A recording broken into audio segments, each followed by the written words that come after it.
Bem-vindos ao novo podcast de Conversas sobre Rodas, o primeiro podcast sobre transportes de mercadorias em Portugal. Ouça as opiniões que contam sobre o setor de que transporta a economia e fica para dos assuntos quentes da atualidade e das tendências de futuro.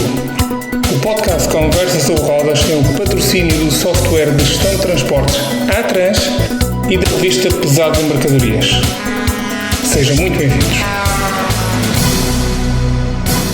Sejam bem-vindos ao quarto episódio do podcast Conversa sobre Rodas, sendo o mote da nossa conversa a antevisão do 21º Congresso da Antran, que se realizará nos próximos dias 18 e 19 de novembro. Como convidado à nossa conversa, trazemos o ilustre Dr. Pedro Polónio, presidente da Antran, que certamente nos fará chegar algumas partilhas sobre o Congresso da Antran que se avizinha, sobre também o Orçamento de Estado para 2023 e como vislumbra o futuro do negócio dos transportes em Portugal e na Europa. Dr. Pedro Polónio, muito obrigado pela sua disponibilidade em ter aceito o nosso convite para falarmos aqui um bocadinho no podcast de Conversa sobre Rodas. Eu é que agradeço o convite, é um gosto estar aqui presente, ajudar um pouco esta vossa nova iniciativa, que merece os meus aplausos, dá visibilidade a um setor que nem sempre está presente na cabeça das pessoas, na memória das pessoas, mas que na verdade é essencial e, como tal, é sempre muito importante ter este tipo de iniciativas. Muito obrigado pelos seus cumprimentos, Dr. Pedro Polónio. Para iniciarmos uma abordagem ao tema deste episódio, a antevisão do 21º Congresso da Antran, sobre o tema A Antran mais perto de si, Dr. Pedro Polónio poderia nos antecipar o que poderíamos esperar do próximo Congresso da Antran, quais os assuntos prementes que pretendem abordar junto dos associados e de quem que se traduzirá esta proximidade, como ilustra aqui o tema do 21º Congresso? Sim, o Congresso é um momento alto da Associação, é um momento em que permite um contacto muito próximo com os associados. Não só de trabalho se faz o Congresso, também é um momento de networking, de dar visibilidade a quem apoia o nosso setor, aos nossos patrocinadores, que são ao mesmo tempo também, grande parte deles, fornecedores, stakeholders diários dos nossos associados, desde os produtores de caminhões, de vendedores de pneus, enfim, toda esta indústria que gira em torno de uma ferramenta de trabalho que é o caminhão. Portanto, tem esta vertente lúdica, digamos assim, de permitir este contacto num ambiente mais descontraído, e depois tem momentos de verdadeiro trabalho, e que são aqueles que mais exigem de nós enquanto associação. Aquilo que nós nos fomos dando conta ao longo dos anos, desde que nós fazemos parte da associação, quando eu digo nós fazemos parte de toda a equipa, hoje em dia presidida por mim, anteriormente pelo meu colega Gustavo, que já vai com 9 anos de trabalho na associação, percebemos que poderíamos fazer nestes encontros algo mais do que apenas abordar temas muito específicos, temas muito concretos, às vezes de compreensão difícil, pesada, e que por serem tão específicos acabavam por deixar de lado e de fora muitas das preocupações dos transportadores. Uma vez que quer esta associação, à imagem de todas as outras associações que nós conhecemos, começam a sofrer de um problema que é algum afastamento dos associados da parte estatutária das Assembleias Gerais, onde muitas das vezes estes tipos de assuntos poderiam ser discutidos, decidimos trazer, mantendo naturalmente as nossas Assembleias Gerais com os associados, mas decidimos trazer essa mesma discussão para o âmbito do Congresso. E então, há alguns anos esta parte, ao sábado de manhã, a sessão matinal passou a ser uma sessão apenas só reservada aos sócios, sem presença de quaisquer outros intervenientes, incluindo os próprios patrocinadores que também estão presentes e acabam por colher também muitos frutos para o seu conhecimento das diversas sessões de trabalho, mas aquela em concreto é uma sessão que se pretende para os sócios e com os sócios, onde damos a palavra aos associados para nos dizerem a nós, direção, órgãos sociais, aquilo que estão a viver, aquilo que no seu entender deve ser feito pela associação, e nós também temos a oportunidade, viva voz, olhos nos olhos, a explicar-nos o que é que foi feito durante um ano, quais foram as principais dificuldades sentidas, e dessa forma chegarmos a um entendimento mútuo de qual é que foi, fazer uma avaliação do que foi o trabalho da associação e qual é que deverá ser o mandato para o próximo ano. Portanto, neste congresso, como nos últimos 4 congressos, creio eu, que desde que adotámos este modelo, é neste âmbito desta discussão franca que se pretende. Este é, quanto a mim, creio que para a generalidade dos associados também um momento momento alto do Congresso, porque é um momento em que todos são tratados por igual, em que todos têm a possibilidade de irem lá dar os seus pontos de vista, sejam eles os mais iluminados possível, sejam eles de uma importância bastante reduzida, mas que para aquela pessoa é relevante, e como tal damos-lhes a palavra e damos a possibilidade de participarem. Este é um convite, aliás, que eu aproveito para fazer a todos os associados que estejam, que vão, que possam estar presentes, e se não puderem estar presentes em todos os dias, que procurem estar presentes pelo menos nessa sessão de trabalho de sábado de manhã, onde poderão ouvir tudo aquilo que nós temos para explicar, onde poderão ouvir não só o relato que nós fizemos, mas também a opinião face às dificuldades que se adivinham, qual é a nossa prognose para o próximo ano, o que é que nós vamos conseguir fazer junto do governo, junto das instituições públicas que regulam o nosso setor, junto da própria União Europeia, junto da IRU, quem nós somos associados e quem estamos perto, e conseguem assim também ter alguma informação privilegiada, vá lá, se é que se pode chamar de informação privilegiada, sobre aquilo que são as tendências e aquilo que é expectável vir a acontecer no setor. E claro, a informação é essencial para a tomada de decisão. Transportadores melhor informados tenderão a tomar melhores decisões e tenderão naturalmente a ser melhores profissionais, e daí também o próprio mercado ser melhor. É um pouco isto que se pretende, esta união e discussão. Muito obrigado pelo seu apelo. De facto, eu retive aqui este apelo de que todos os transportadores associados devem estar presentes, ou fazer os possíveis para estar presentes, porque a opinião de todos é cada vez mais importante para a própria ANTRAN e para a própria associação como um todo. Ao analisar aqui o programa provisório, no painel dedicado à reunião com os associados, podemos aqui encontrar um tópico sobre a futura atuação da ANTRAN. Pode-nos desvendar aqui um pouco o que é que podemos esperar desta atuação? Posso. Dou-lhe um exemplo, falando não só do que irá ocorrer este ano, mas também daquilo que, por exemplo, ocorreu no ano passado, no último Congresso. Como eu disse há pouco, o que se pretende aqui é especificar o mandato. É ouvir os transportadores, perceber quais são as principais dificuldades, tentar acordar com eles. Naturalmente, não estamos aqui a falar de votações de dedo no ar, a dizer ganhei, vamos fazer isto porque ganhou. Não é isso. É uma discussão saudável. Percebemos haver ali um consenso generalizado, não podia deixar de ser, de que, de facto, a ANTRAN deverá pugnar por uma determinada linha de atuação em detrimento de outras, e especificar, digamos assim, um pouco esse mandato da direção, para que a direção também possa, depois ao longo do ano, não só relembrar aos associados o que está a fazer e porquê que o está a fazer, mas também um ano devolvido poder prestar algumas das contas, explicar o que é que foi conseguido, porquê que foi conseguido, o que é que não foi conseguido. Dou-lhe um exemplo. No ano passado falámos muito da falta de motoristas, da necessidade de promover a imagem destes profissionais, e então vamos, de facto, este ano, algumas medidas foram adotadas a esse nível. Houve medidas muito importantes que foram adotadas desde logo ao nível dos tempos de cargas e descargas e das operações de cargas e descargas, com a legislação nova que saiu. Tudo isso vem no seguimento deste item, que é considerado importante. Foi também entendido que seria bom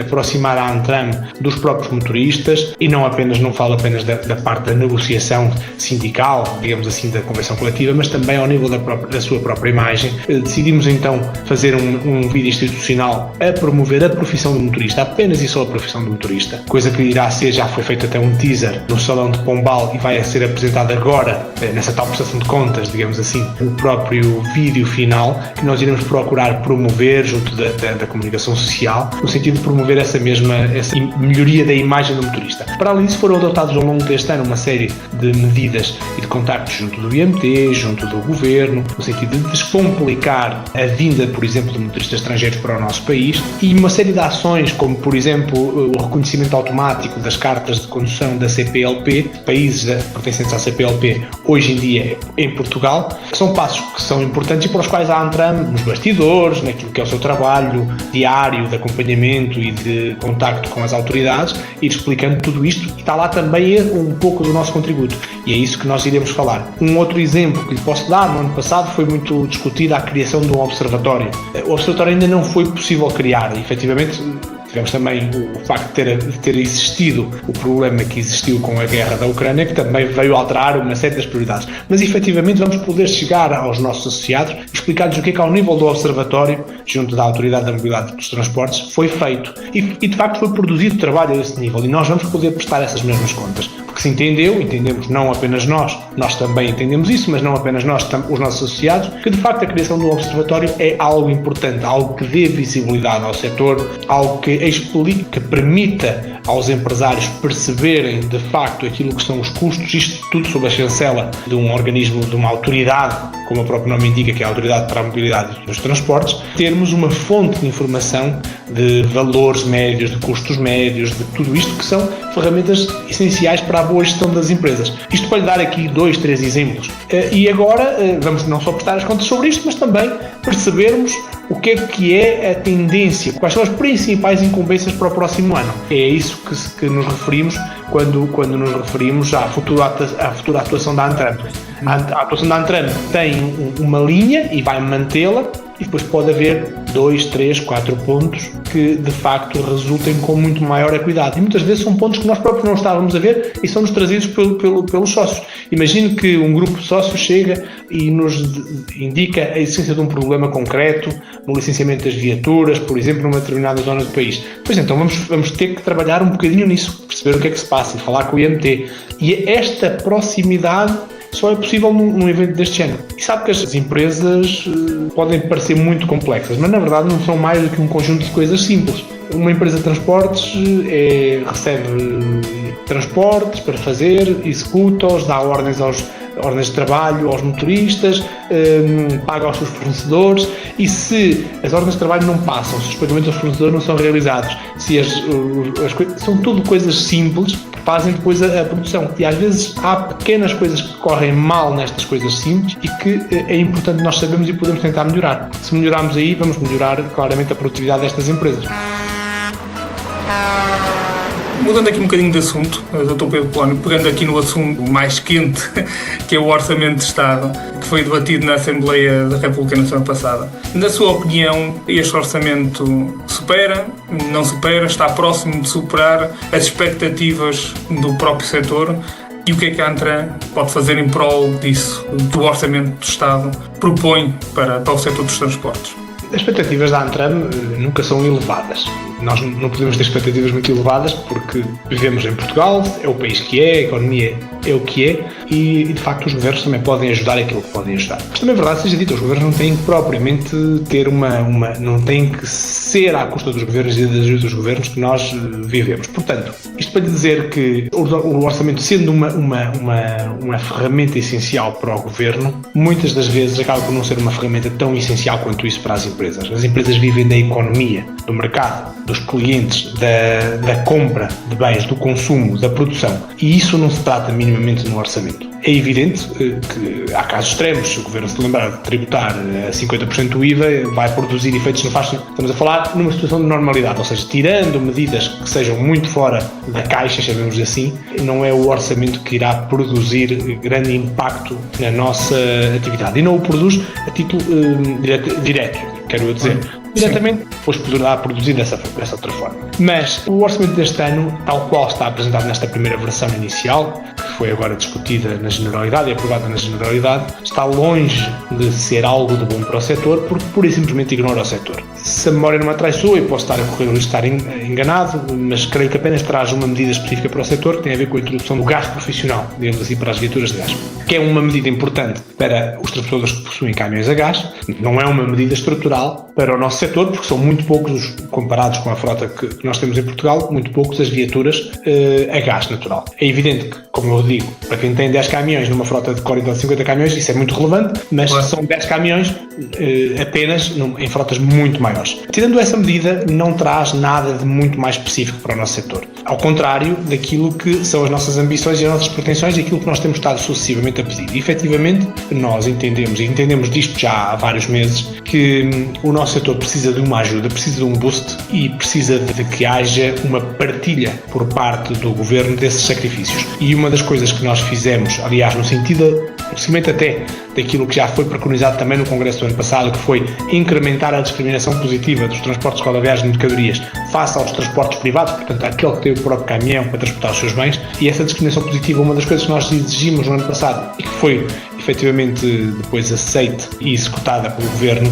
de então, foi a redução do IUC no caso da categoria C, que é a nossa, em detrimento da D, que é a dos caminhões privados. E hoje temos de facto um IUC menor que o IUC dos caminhões privados. Mas entendemos nós que pelo menos durante 12 meses e a título de ajudas ao nosso setor, nós pedíamos a suspensão desse mesmo IUC durante o período de 12 meses. E isso justifica-se muito, porque nós temos sido um setor que tem contribuído muitíssimo para o financiamento, por exemplo, da Segurança Social, desde 2018 com a nova Convenção Coletiva de 2018, que seguiu a 2019 e que agora está em renegociação. Temos sido capazes, de uma forma, eu digo que muito relevante, temos sido capazes de subir os salários dos nossos motoristas, sobretudo dos nossos motoristas, que representam 80% a 90% do conjunto de trabalhadores do nosso setor, em linha percentual com a remuneração mínima salarial, portanto com o salário mínimo nacional, e temos conseguido estar ao manter essa proporção. Portanto, se o salário mínimo sobe 5%, o nosso também sobe 5%, e como o nosso é maior, temos conseguido vir a afastar desse salário mínimo nacional, fazendo aquilo que mais nenhum setor neste momento está a fazer, que é mantermos-nos e subirmos ao lado do salário mínimo nacional, mas não deixarmos o salário mínimo nacional acercar-se do nosso salário médio, que é um problema que está gritante em Portugal neste momento, e achamos que esse contributo que nós temos estado a dar merece também essa ajuda. Porque, de facto, não tem sido fácil para as empresas aguentarem estas subidas constantes, com muito poucas ajudas. Este ano, repare, só tivemos uma ajuda em finais de março e que ainda está a propagar a grande parte das empresas, que teve a ver, sobretudo, com os aumentos dos custos energéticos resultantes da guerra, e achamos que pequenas medidas fiscais, como a suspensão do IUC de 12 meses, que ajuda, repare, em pouco mais do que 1/10 daquilo que foram e poderão vir a ser no próximo ano os aumentos salariais que nós vamos ter que suportar, e que nós pagamos tudo isso com segurança social e financiando muito mais acima da média dos outros setores na segurança social portuguesa, achamos que de facto merecemos esse tipo de medidas. Este é um dos exemplos, estamos a lutar para isso, não o vimos ainda consagrado, ainda não desistimos, achamos que ainda há tempo para conseguir isso, porque agora ainda vamos entrar em fases de discussões na especialidade, que é um local próprio para ter este tipo de discussões. Vamos tentar que assim seja. No mais, é como lhe digo, não é um documento essencial para a nossa atividade e infelizmente não apoio muito. Digamos que é inócuo. Estava a ouvi-lo com muita atenção e estava a pensar nas suas palavras. De facto, isto é uma opinião muito própria. Eu acho que o Estado poderia não só olhar só para os contribuintes, mas também olhar para as empresas para ser ainda mais um motor para a economia portuguesa. Situações em certos setores, nomeadamente no setor de transportes, que é um dos grandes motores da economia, não me chocaria nada, de facto, do Estado ajudar as empresas baixando a TSU. Baixando a TSU em 5, 6 pontos ou 10, quiçá, era um boost que poderia dar às próprias empresas. As próprias empresas com estes mesmos impostos seriam mais competitivas, melhoravam as suas próprias margens e no final iriam beneficiar os próprios colaboradores. Portanto, acho que saía toda a gente a ganhar. Sim, e reparo que ainda esta semana, este fim de semana passado, creio que foi no Sol, o Presidente da CIP referia que o Estado português, só no aumento do salário mínimo nacional, que são 800 mil trabalhadores, 800 mil a 1 milhão de trabalhadores, se a memória não me traiçoa, vai buscar uma receita adicional de 240 milhões de euros. É evidente que esses 240 milhões de euros é um superávit que surge. Grande parte deste dinheiro era dinheiro que justamente deveria ir parar ao bolso das pessoas e não necessariamente ao bolso do Estado, mas é para lá que ele vai, a maioria, via Segurança Social. Se o Estado não fosse tão impositivo, se fosse um pouco mais parco nas suas pretensões, eu não tenho dúvidas que numa perspectiva de elasticidade cruzada, se calhar se as taxas fossem menores, os salários poderiam subir um bocadinho mais e porventura,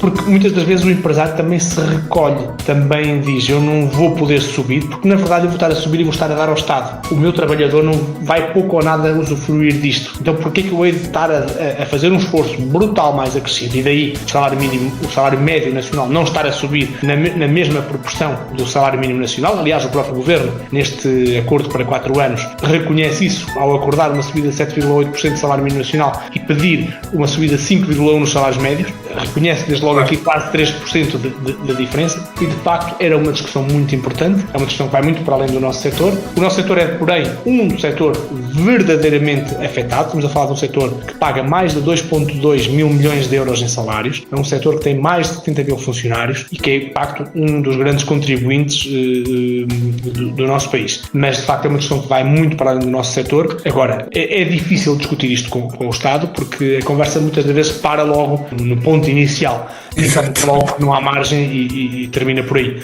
Mas de facto acho que era algo que era verdadeiramente importante. E atividades como a nossa, em que os salários médios, em todas as rubricas que são oferidas por um trabalhador como os motoristas do nosso setor, que não falo apenas desses, também temos a parte administrativa toda, a parte de manutenção e a parte de armazéns, que também são relevantes, mas falo muito nos motoristas porque de facto são os maiores e têm salários bastante relevantes. Quando olhamos a todas as rubricas por si oferidas, era verdadeiramente importante um estímulo a esse nível.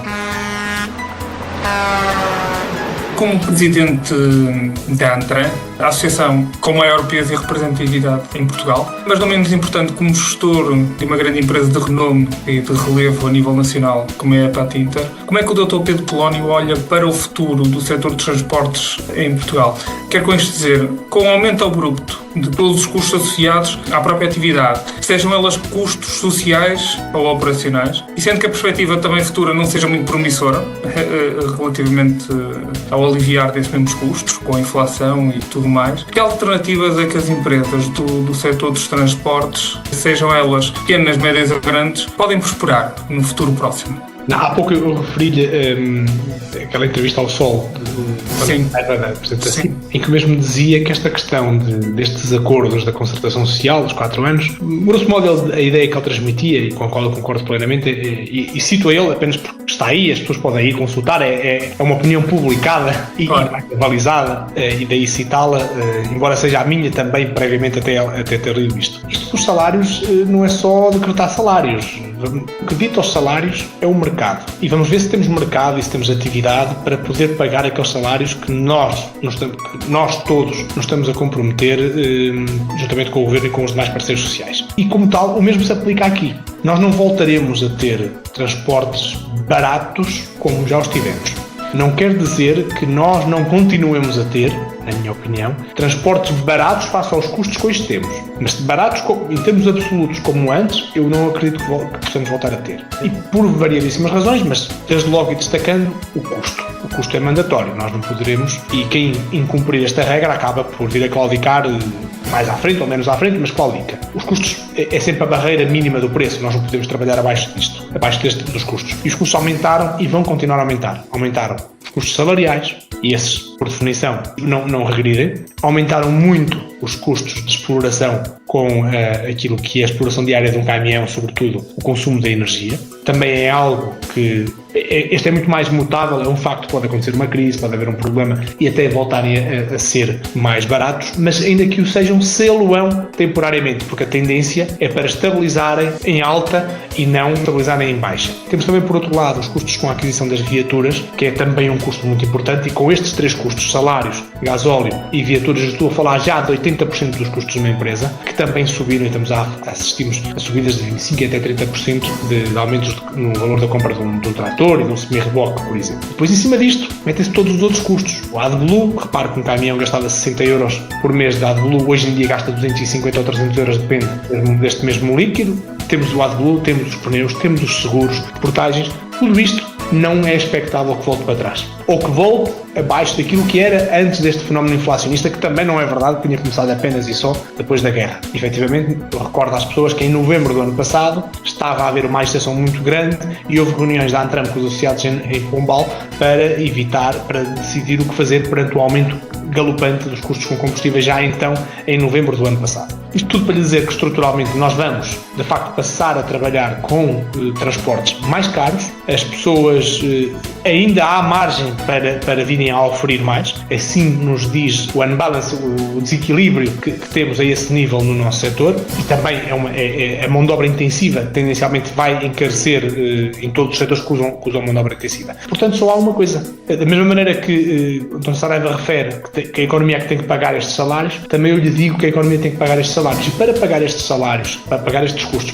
de produção, só há uma forma de o fazer. É nós trabalharmos cada vez melhor e também deixarem-nos trabalhar cada vez melhor. Quero com isto dizer, temos que fazer mais com menos, temos que ser mais produtivos, temos que ter um conjunto, um ecossistema que nos permita ser mais produtivos. Muitas vezes não depende apenas de nós empregadores, de nós motoristas, não, depende de nós recepcionistas dos armazéns, de nós empilhadoristas de uma fábrica, de nós, clientes que pedem 10 caminhões quando podiam pedir 5 de manhã e 5 à tarde e pedem os 10 para de manhã, e os mesmos 5 poderiam fazer os mesmos 10 transportes, poupando dinheiro e rentabilizando os motoristas. De nós, portos, seja de Leixões, seja de Sines, seja de onde for, que permitam a entrada em menos de 1 hora e a saída de um contentor dentro de um porto, que permitam um parque de contentores vazios, que um caminhão entre e levanta um contentor vazio em menos de 30 minutos. Tudo isto é essencial conjugar-se para que, ainda que os transportadores tenham custos mais elevados, consigam manter as suas margens, não trabalharem abaixo desse custo e mantendo a sua rentabilidade mínima sem terem que passar tudo para o cliente. Deixando de perder moedas, como nós estamos sempre a perder, e muitas vezes olho para um caminhão, vou na estrada e parece que sinto as moedas a caírem do caminhão, das rodas do caminhão. Então vai a perder moedas porque vai numa Nacional 1 a fazer um Porto de Lisboa e tem uma A1 com muito pouco tráfego durante a tarde, por exemplo, mas não nos deixam ir para lá porque custa 60 euros fazer um Lisboa-Porto. E tudo isto, esta produtividade é que tem que ser a drive de nós, transportadores, mas também dos nossos clientes, também dos sítios onde nós nos deslocamos, dos armazéns. Tudo isto tem que trabalhar em conjunto. De outra forma, os transportes só vão continuar a subir, não têm como não, porque os custos vão continuar a subir, e isso tem repercussões, porque há um momento que as coisas são tão caras e num país que produz tão pouco valor acrescentado como nós produzimos, em que boa parte das nossas exportações são produtos de valores diminutos, papel, exato, pedras, todo este tipo de coisas que vêm muitas vezes até do próprio setor primário, não é muito simples manter só a subida dos custos, porque isto pode chegar mesmo a afetar os nossos clientes, afetando a própria capacidade de exportação dos nossos clientes. E é este trade-off, é este equilíbrio que tem que ser aqui negociado entre todos. E eu gosto de aproveitar estes momentos de alguma exposição um bocadinho mais pública, chamemos assim, para alertar, para falar um pouco também para fora do setor, porque de facto os nossos clientes, toda a gente também tem que ouvir e perceber que também são parte ativa neste processo da produtividade, porque de facto os nossos caminhões não dependem apenas e só da nossa gestão e dos nossos motoristas, dependem do tráfego, dependem dos tempos que os faz esperarem em muitos dias, e é muito complicado quando eu muitas das vezes olho ao longo do dia para a frota, por exemplo, da minha empresa, e percebo que tenho 40% dos caminhões parados, 30% dos caminhões parados. A maioria desses caminhões estão parados porque estão a carregar ou a descarregar, e então tratamos todos nós hoje com uma normalidade muito grande que um caminhão chega às 8 da manhã e sai ao meio-dia. E isto não é nada normal. Isto só é normal num país de loucos. Isto é normal em empresas anormais, porque de facto eu não posso ter um caminhão parado porque um empilhadorista tem um custo para a empresa, ele e o empilhador, de 1.500 euros ou de 2.000 euros por mês, por exemplo. Agora não lhe está a apetecer muito porque quer descarregar no cais 10 porque é mais perto da prateleira, porque se for no cais 12 ele vai gastar um bocadinho mais para o empilhador para pôr na prateleira. Então diz ao caminhão, esperas aí agora mais 3 horas, e está a fazer esperar. O turista que tem um custo salarial de 40.000 euros por ano, mais um caminhão custa um conjunto de 150.000 euros por ano para dividir por 8 anos de trabalho. Isto não é possível, isto não é correto, e nós todos temos que trabalhar neste sentido. Produtividade é, portanto, o segredo para conseguirmos ser competitivos no futuro, apesar de termos custos muito mais elevados. Optimização do tempo, optimização dos recursos. É a fórmula secreta. Claro que depois também temos em cima disto a parte informática.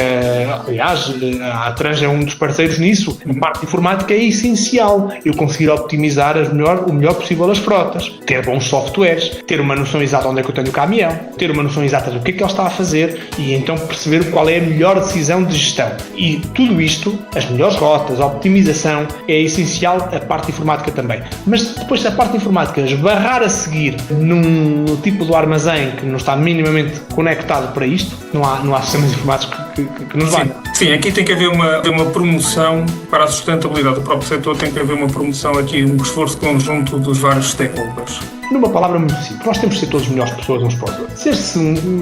Eu simplifico, porventura simplificarei demais as coisas, mas quem é boa pessoa normalmente gera melhor. E se nós todos formos melhores pessoas uns para os outros, compreendemos melhor as dores uns dos outros e percebermos que estamos todos mais ou menos no mesmo barco, que isto não é muito... Este mundo só há este, é redondinho, e se a gente for de um lado vai bater no outro, e se der a volta toda, volta ao mesmo lugar. Não vale a pena andarmos aqui a inventar muito. Temos que todos trabalhar em conjunto, sem andar aqui sempre só com uma agitação, só com os preços baixos, só com os compradores separados da área, da parte prática do transporte. Hoje em dia, a maioria das vezes eu não falo com um comprador de transporte que perceba o que quer que seja de transportes, a maioria deles são pessoas desligadas das operações, não têm muito essa noção e propositadamente porque assim a gestão das empresas está a fazer, para que nem possam entender muito bem o que o fornecedor lhes está a dizer, porque isso pode interferir e levá-los a ser menos acutilantes no preço. Mas isto é algo que terá que mudar, porque a acutilância no preço em excesso levou-nos a ter cadeias logísticas longínquas, a termos as coisas totalmente afastadas de nós e a termos tido um problema de oferta, que não foi um problema de procura. Na base do nosso problema hoje em dia inflacionista, não é um problema de procura, não é um problema de excesso de procura, é um problema de falta de oferta, que é uma inflação diferente, mas não deixa de estar a afetar-nos. E agora já soube falar em nearshoring. E nós achamos, eu acho pessoalmente, tudo isto uma coisa tonta. Nós não podemos ter tirado uma fábrica, dou-lhe um exemplo, uma fábrica de chips que tínhamos aqui em Portugal, uma das maiores exportadoras, há menos de 10 anos saiu de Portugal e agora anda a Alemanha a montar fábricas de chips na Alemanha porque já não os pode comprar. Isto não pode ser. E tudo porquê? Porque era mandatório. Custo, comprar barato, e se eu tiver que comprar chineses, eu compro aos chineses. E depois damos cabo das nossas economias. Vamos trabalhar todos em conjunto, se todos formos melhores uns para os outros, se nós também soubermos passar bem esta mensagem aos nossos clientes, se nós perdermos tempo nas nossas reuniões a falar com os nossos clientes sobre isto é um tema. E nós também, muitas das vezes, também não nos podemos admitir dessas nossas funções e achar que as coisas vão acontecer por elas.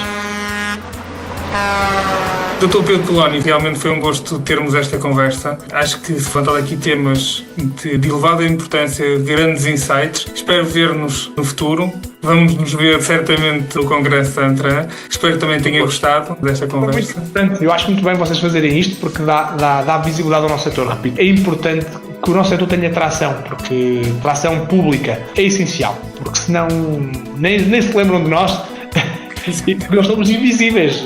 Mas estamos sempre lá, nós somos invisíveis. Muito obrigado, muito gosto. Obrigado. Um abraço e espero ver-nos nos próximos episódios. Muito obrigado. Nos vemos seguramente. Obrigado.